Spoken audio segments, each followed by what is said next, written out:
नमस्कार, मैं हूं मिलिंद खांडेकर और आप देख रहे हैं न्यूज़ तक। हम बात करेंगे अमेरिकी चुनाव की। अमेरिका में पिछले ढाई दिन से वोटों की गिनती चल रही है और अब तक फाइनल रिजल्ट नहीं आया है। जी हां, ढाई से 3 दिन बीत चुके हैं, वोटों की गिनती चल रही है और अब तक ये नहीं पता है कि अमेरिका का राष्ट्रपति चुनाव किसने जीता। मुझे इस बात से अपने बचपन की एक बात याद आ गई कि जब हम दूरदर्शन पर भारत में चुनाव नतीजे देखा करते थे तो 3 दिन तक इंतज़ार करना पड़ता था और ये इंतज़ार इतना लंबा होता था कि दूरदर्शन उसके बीच में फिल्में दिखाया करता था, क्योंकि ये संभव नहीं होता था कि आप लगातार 24 घंटे, 48 घंटे या 60 घंटे तक लाइव टेलीकास्ट कर सके। तो बीच बीच में ब्रेक लेके एक आनंद मिलता था, आपको फिल्में भी देख सकते थे और फिर चुनाव के नतीजे भी देख सकते थे। खैर, ये 1999 में भारत में बदल गया जब से इलेक्ट्रॉनिक वोटिंग मशीन से वोटिंग शुरू हुई, यानी गिनती का रुझान जो है वो 3 से 4 घंटे में मिल जाता है। और जैसे कि मैंने कहा कि अमेरिका में अब 3 दिन हो चले हैं, लेकिन अब तक ये नहीं पता है कि अमेरिका का राष्ट्रपति चुनाव कौन जीत रहा है। अमेरिकी राष्ट्रपति चुनाव में जो ताज़ा अपडेट वो इस प्रकार है कि 270 सीटों की ज़रूरत है, 270 वोटों की ज़रूरत है चुनाव जीतने के लिए। कुल 538 सीटें हैं या वोट हैं। इसमें से जो जो बाइडेन है, जो कि विपक्ष के उम्मीदवार कह सकते हैं या डेमोक्रेट उम्मीदवार हैं, उनको 553 वोट मिले हैं, जबकि जो राष्ट्रपति है अब तक डोनाल्ड ट्रंप, उनको 214 वोट मिले हैं। यानी जो बाइडेन है उन्हें सिर्फ 17 वोटों की ज़रूरत है ये चुनाव जीतने के लिए। अब ये समझ लीजिए कि कुल मिलाकर 50 राज्य हैं, उनमें से 44 राज्यों में गिनती हो चुकी है, 6 राज्यों में गिनती चल रही है। तो इन 6 राज्यों में जो वोट है वो एक राज्य है जॉर्जिया, जहां पर अब तक डोनाल्ड ट्रंप आगे चल रहे थे और अब ये रुझान मिल रहा है कि वहां पर बाइडेन आगे हो गए हैं। बाइडेन के आगे होने का मतलब ये है कि उनका जो 253 का आंकड़ा है वो 269 तक पहुंच जाएगा, यानी उनको जीत के लिए सिर्फ एक ही और वोट की ज़रूरत होगी। तो अगर जॉर्जिया जीत लेते हैं, क्योंकि पिछली बार ये राज्य डोनाल्ड ट्रंप ने जीता था 2016 में, लेकिन अब 2000 और अभी भी इस समय भी ट्रंप आगे चल रहे थे, लेकिन इस बार अगर जो बढ़त मिली है उसको कायम रखते हैं बाइडेन, तो वो 269 पर पहुंच जाएंगे, जो कि एक ही वोट रहता है। उसके अलावा एक राज्य है एरिज़ोना, जहां पर वो आगे पहले से ही चल रहे हैं, तो वो राज्य अगर वो जीत लेते हैं तो उनका जीतना पक्का हो जाएगा। कुल मिलाकर अब तक का जो रुझान है वो देखकर ये लग रहा है कि जीत का जो रास्ता है बाइडेन के लिए ज़्यादा आसान है और ट्रंप के लिए मुश्किल है। अब अगर मान लीजिए कि बाइडेन चुनाव जीत जाते हैं, जिस तरह का रुझान ये बना रहता है, तो बाइडेन का चुनाव जीतना तय है। लेकिन क्या चुनाव का नतीजा डोनाल्ड ट्रंप मानेंगे कि वो चुनाव हार गए हैं? ऐसा लगता नहीं है, क्योंकि पिछले 2 दिन से लगातार ट्रंप एक ही बात कह रहे हैं कि वोट की काउंटिंग रोकी जाए, और एक तरह से वो कह रहे हैं कि वोट की काउंट रोक दीजिए और मैं एक तरह से चुनाव जीत जाऊंगा।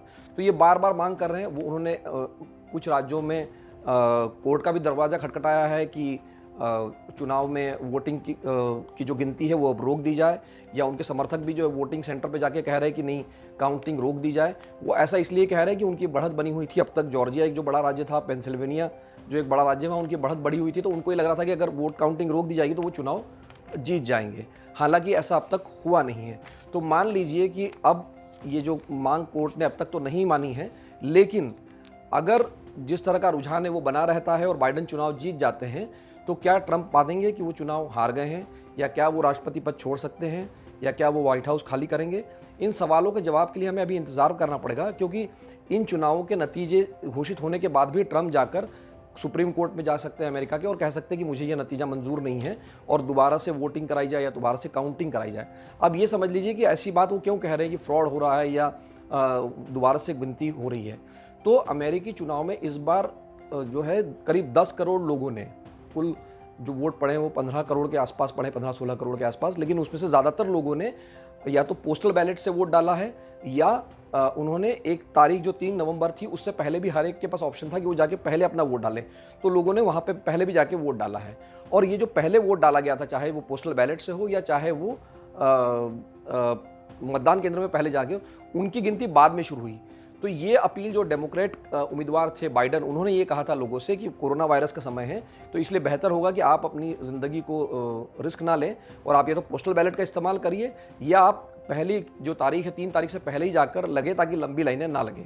इसके उलट डोनाल्ड ट्रंप ये कह रहे थे कि नहीं जी, इससे कुछ नहीं होता है, ये फ्रॉड हो सकता है, पोस्टल बैलेट में कुछ भरोसा नहीं है। उन्होंने अपने समर्थकों से कहा था कि आप उसी दिन 3 तारीख को जाकर ही वोट कीजिए। अब जब गिनती शुरू हुई तो पहले उन वोटों की गिनती शुरू हुई जिन्होंने 3 तारीख को वोट डाला था। तो इसीलिए ऐसा हो रहा है, आपने देखा होगा कि पहले बढ़त ट्रंप के पास थी और जब पोस्टल बैलेट की गिनती शुरू हुई या जो नियत तारीख से पहले वोट डाले गए उनकी जब गिनती शुरू हुई तो बाइडेन को बढ़त मिलना शुरू हो गई। जैसा कि अभी हम जॉर्जिया में देख रहे हैं, जहां पर अभी कुछ घंटे पहले तक बढ़त ट्रंप के पास थी, लेकिन अब वो बढ़त चली गई है बाइडेन के खाते में। और एक जो बड़ा राज्य है जहाँ पे से 20 वोट आते हैं, पेंसिल्वेनिया, वहाँ भी यही स्थिति है। वहाँ पर भी ट्रंप कोई 3 लाख वोटों से आगे चल रहे थे, अब वो कुछ हज़ार वोटों से आगे चल रहे हैं, क्योंकि जैसे जैसे जो पोस्टल बैलेट या जो इन पर्सन वोट है पहले जो डाले गए हैं उनसे उनकी गिनती हो रही है, तो वैसे वैसे ट्रंप की बढ़त घटती जा रही है। इसीलिए ये जो चुनाव है ये काफ़ी लंबा चला है। उसकी एक वजह ये भी रही है, अगर हमने पहले जैसे कहा कि ये जो 2.5 दिन या 3 दिन लगे हैं, तो उसका एक बड़ा कारण ये रहा है कि जो वोट डले हैं वो पोस्टल बैलेट से एक बड़ी संख्या में डले हैं या नियत तारीख से पहले डले हैं। तो इससे उनकी गिनती में चूंकि बाद में शुरू हो रही है इसलिए ज़्यादा वक्त लग रहा है। और नेचुरली चूंकि कांटे का मुकाबला है, इसलिए जो टेलीविज़न नेटवर्क से जो आमतौर पे विजेता घोषित करते हैं वो भी काफ़ी फूक फूक कर कदम रख रहे हैं। और अब तक जैसे मैंने कहा कि हालांकि जॉर्जिया में बढ़त मिल चुकी है, लेकिन जिसको बोलते हैं कि जो स्टेट किसी एक उम्मीदवार के खाते में डाल दिया जाता है, वो अब तक जॉर्जिया भी नहीं डाला गया। अभी तक 253 या 253 पर ही बाइडेन है और 214 तक पर बने हुए हैं ट्रंप। हो सकता है कि जब ये आप वीडियो देख रहे हो तो उनका स्कोर बढ़ के 269 हो जाए बाइडेन का, या कोई और उलटफेर हो सकता है। लेकिन अब तक की जो अगर स्थिति है हम बात करें, दोबारा से एक तरह से रिकैप करें, तो मैं यही कहूँगा कि अभी बाइडेन का रास्ता राष्ट्रपति बनने के लिए या राष्ट्रपति चुने जाने के लिए आसान लग रहा है और ट्रंप का मुश्किल। अब जैसा कि पहले हमने कहा था कि अगर ट्रंप चुनाव हार भी जाते हैं तब भी वो मानेंगे कि नहीं, उस पर हम आगे से कभी और चर्चा करेंगे। लेकिन ये संभावना बनी हुई है कि वो कोर्ट में जाकर इसको चुनौती दे और राष्ट्रपति पद के चुनाव के जो नतीजे है उस पर मुहर लगने में अगले कुछ और हफ्ते लग सकते हैं।